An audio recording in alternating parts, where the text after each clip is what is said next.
प्रणाम। मैं आज बनाने जा रही हूँ बच्चों के लिए लंच बॉक्स में ये चीला।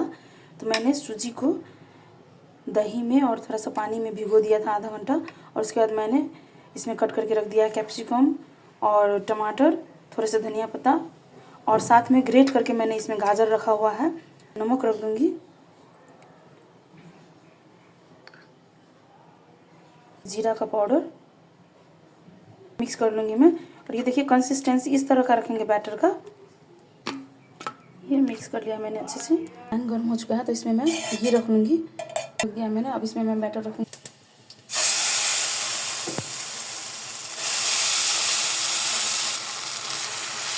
बड़ा छोटा अपने हिसाब से हम लोग कर सकते हैं। इसको अच्छे से फैला दूँगी थोड़ा सा, और कम आंच पे ही एक तरफ से सीखने दूँगी, फिर पलट लूँगी।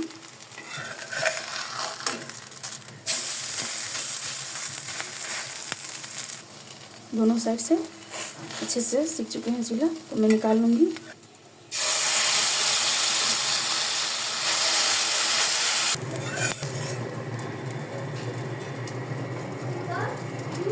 ये देखिए सारे चीले बन के तैयार हो चुके हैं। पसंद आई होगी मेरी रेसिपी। धन्यवाद, प्रणाम।